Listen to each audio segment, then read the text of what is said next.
Yeah. So it's recording. So- you got to do one. Count us on. 1, 2, 3, go. Go. Yes, Oh, go. This is Jerry with the Board Games Knob podcast. And this is Enrique, I'm sub-host. Sub-host. Sub-host. Supposed? Supposed? Sub-host. No. Supposed. Supposed host. Suppository host.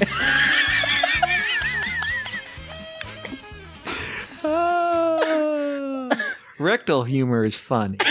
You know, there are certain things that are always funny, no matter, even if they cut, they just are. Yes. What are some things that are just funny? Ah. This is Jerry, by the way, the This Board is- Game Snobs. And if I haven't said anything, this is also Enrique. So why are we here again?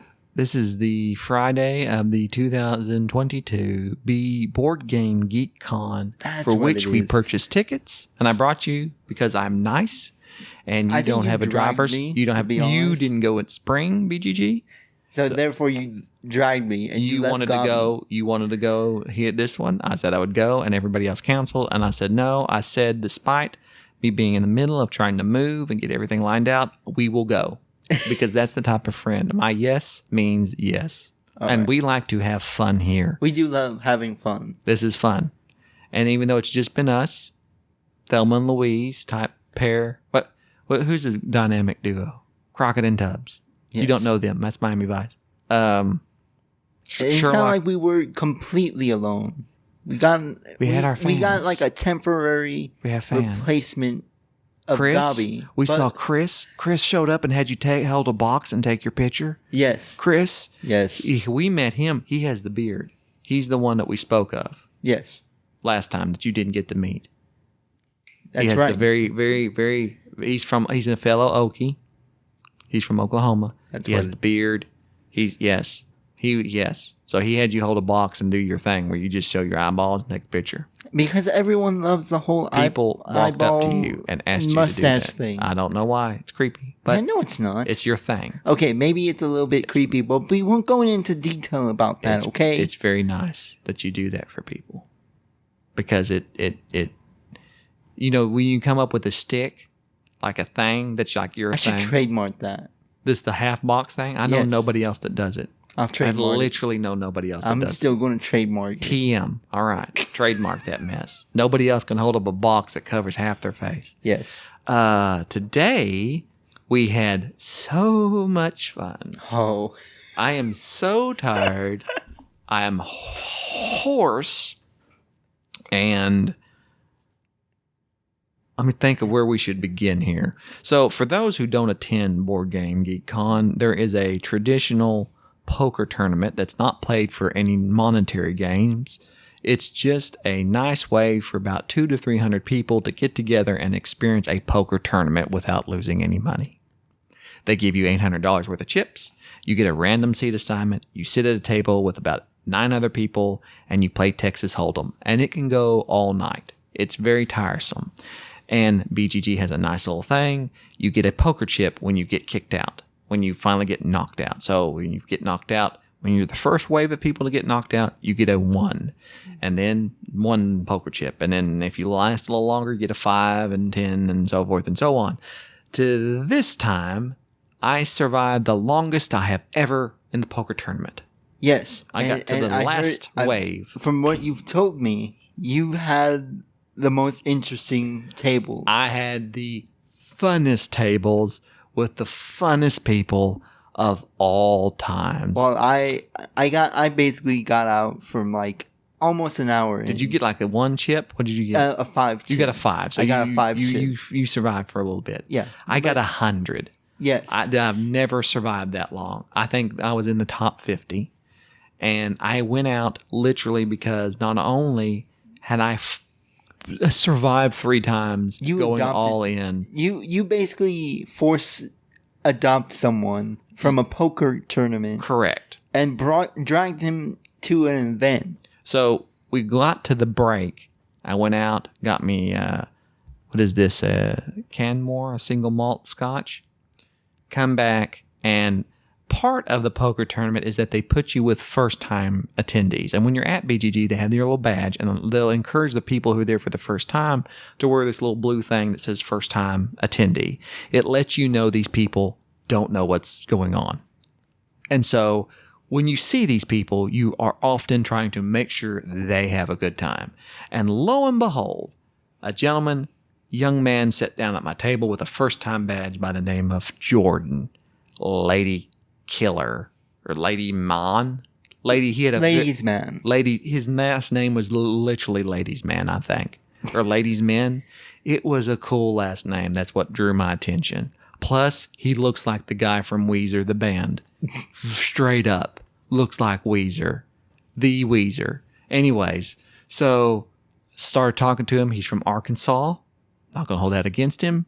Okies and Arkansas people kind of... What's your deal with those? It's not my deal. It's just the thing that they live in the hills. Is it just like a natural hate? No, it's not a hate. It's just we're weary. They are hill people. Okay. They have... And Arkansas is a wonderful place, despite what the Ozark show will have you believe. But it's a place that people enjoy. And if you go too far south, you enter Louisiana, and that's another story. Anyways, so... I'm doing very well, but the battling tops is upon us. And Yes. I desperately want to go to the battling tops. And I asked Jordan, are you going? He says, I have no idea what you're talking about. I said, I'll tell you what. I'm going to knock you out of this game right now. I'm going to put you out of this tournament, and I'm going to take you. Because as soon as I knock you out, I'm going to go all in and try to get out. But if while you wait for me, go outside, look for a man with no sleeves and a fedora who will be waiting on me. His name is Enrique. Just walk up to him and say, Jerry sent me, and he will take you. So I knocked Jordan out. I knocked somebody else out. Kept going all in. Finally, I got out. I grabbed my stuff. We go to the battling tops. And if you don't know what the battling tops is, it's basically where they rope off part of the convention. They play the tops game, which is a little bitty game where you take these little tops, you wrap a string around them, put them in an arena, pull the trigger, they spin around and hit each other until all three out of the four tops fall down. But everybody dresses up in various costumes. It's like wrestling, and people are yelling and screaming, and you have teams if you want, and people dress up like luchadors and mimes and snakes and pandas and whatever. We thought you weren't going to come in. You actually gave Jordan your top. Yes, because I am that kind of a person. I signed up for this tournament with you and me, so we both, because there's a limited seating, so we both got tops. And then I went to Jordan and said, I want you to experience this, because my first time at BGG, I got to go and play this, and it changed me forever. It was horrifically fun. Take my top and just go. And he did. And then you just like snatched my hat and just plopped on his head. I gave him your hat and he went. for power. And he went and he won the first round. And then somebody else didn't show up, so I ended up getting a top anyways. And then I went in and dominated, as I do, because I have passion and violence. Yes. And then you got knocked out the first round. Sadly. It was a tough battle. Jordan and I both went, and I was defeated by a young girl who went to the final table and almost won. But this year, the Lumberjacks won, which are people who enjoy flannel. And while their teammates are playing, yell timber, which is weird because timber means something's falling down. The goal of the game is for your top not to fall down. So them hauling timber, I don't get it. I pointed this out. Nobody seemed to think it was weird. Either way. There was too much yelling for anyone to actually hear you. I yelled so much and heckled. And yes, Jordan's life was changed. There was a Jordan before battling tops, and now there's a Jordan after. He will never be the same. He will go home. He was very nervous at first. I could tell. He was just like, no. Oh, I could tell. But then there was a light that just lit in. You see the joy. Do that again. That's literally what happened. I saw part of him has awakened. Let's just say that. And he will grow. He will grow phenomenal into a different person from here on. Person. He will be something. I don't know what he'll. I don't know. Who knows? Who knows? He might be scumbag, or he might turn out to be wonderful. We don't know. Jordan could be a serial killer. Oh yeah, but he looks like Weezer. But we won't worry about that now. He has a cool last name, and that's all we know about Jordan. And I need to send him the video of that we took of him. Oh yeah, you did get his number. I got his number. So you have to send that. I told him next time I come to BGG, I will message him to see if he's here, to make sure. and that might be a little creepy for some. No, but when I make a friend, and I think me and Jordan are friends now because we've bonded over. I gave him my top. Yes, like that was a show of friendship, and then my hat gave him power. And you gave him a hat. A hat, yes, and it gave him power through that first round. But his opponents were just too strong in the second. That's how it happens. So the battling tops was amazing. If you ever go to BGG, do not miss it. It happens at 11 o'clock on Friday night, and you're tired by the time it's all over. And it was wonderful. And what else did we do Friday? We did something. We played. You bought. We went to the exhibit. I can't all remember. It's all just a blur. Yeah, the poker game was the highlight of it, though. The poker game and the battling tops. Were top highlights. It basically overshadowed everything that we did on that Friday. I can think of nothing. Yes. Jordan, yes. Jordan made my day. He did. Jordan brightened my life in a way. It was so much fun. From now on, I will insert myself into other people's lives, whether they want to or not, and force them to do things that I find entertaining all the time. That sounds somewhat familiar. That is really what I bring to the world. I am a man of passion, of violence, and of great taste. I wonder what Gabi's doing right now. Who knows? He's probably freezing right now. He's camping. It's like, we woke up this morning and it was like... It's chilly. It was fogged. Our window was fogged. We have a nice view at the courthouse in Dallas. We see all the people going in. You mean like when we were driving down all those bell houses? The bail bonds. A bail bond. Bail bondsmans. Bail bondsman. Or a bail... Yes, you get the bail... If you get arrested, you can bail out. They call them bail... You get a bond. The bonds? Bail bond. That would be a great idea if you were going to open a bail bonds place. You could be like a James Bond, you'd be bail bond. And then like you show up in a tuxedo and like, my name is Bond, bail bond. And you just throw out money and just bail somebody out of prison. That would be awesome. It would be awesome. That's my idea for your business. Oh, God. You take that money, you could be bail bondsman. No. Busted people. I can't work a suit. You are shaped weird, but you could wear a suit, so it's comical. Bail bond, and go in and just. But on a serious note, that street was very sketchy with a bunch of bail bondsmen.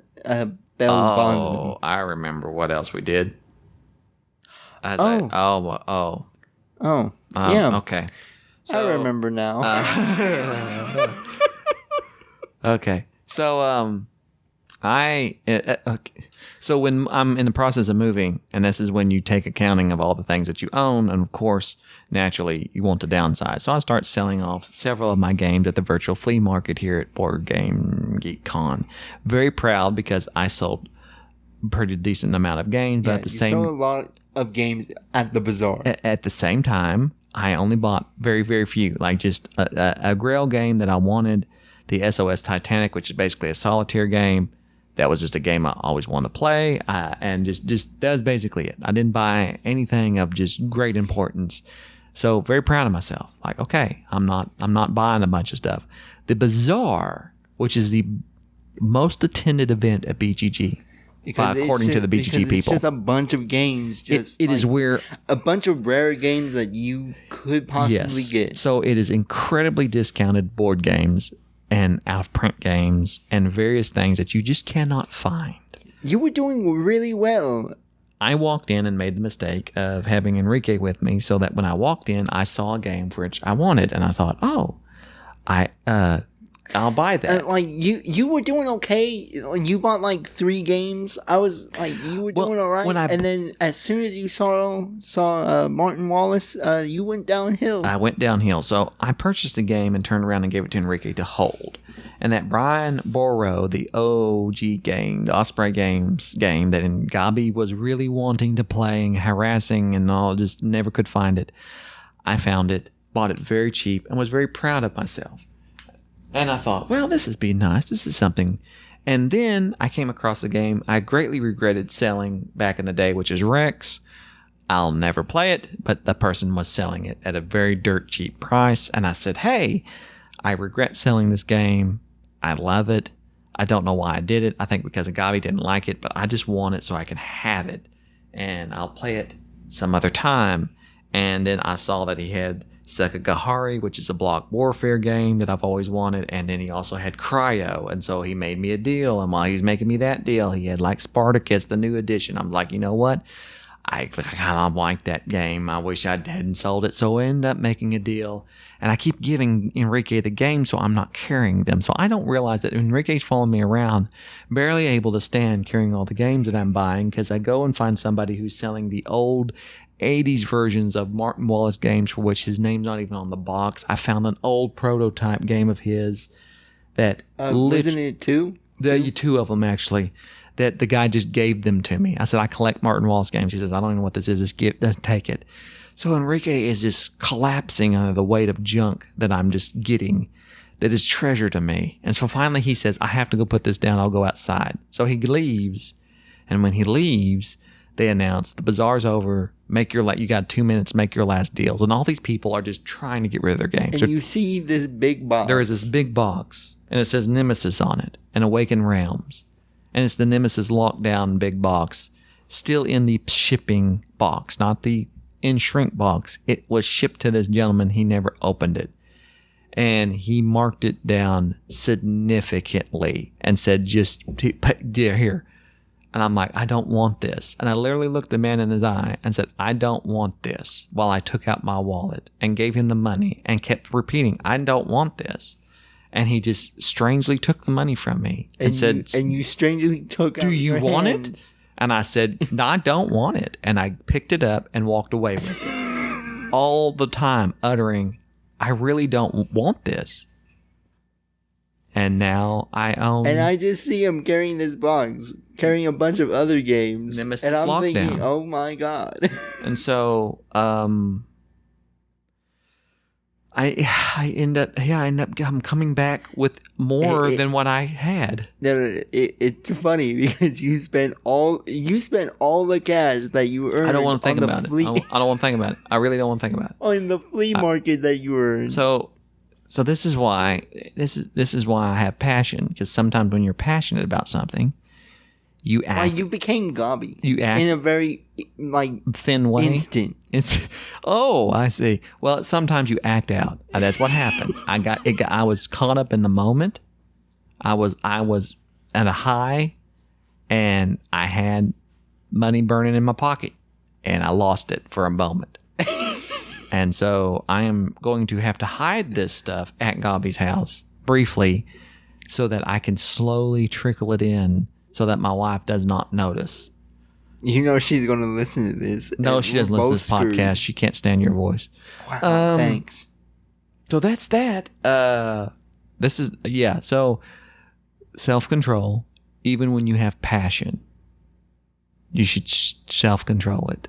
Really control it. Okay. Do what you have to control it. So there's that. I'm tired. Because I'm tired of the poker game. Because I realized I purposely left the poker game that I had every intention on trying to win. Because we used all our mental focus and our physical energy. I dropped out of the poker game to take a random person I did not know to a random masquerade party-esque battling tops game. Because I'm not going to lie to you, but I might actually pass out on this podcast right now. You're not that tired. Okay, because we got to get up in the morning and go to the mega game. Yeah, the mega game. I got to have enough mental fortitude. Well, get ready. Craziness. Fortitude yourself. This is Jerry, and she got signs off. This is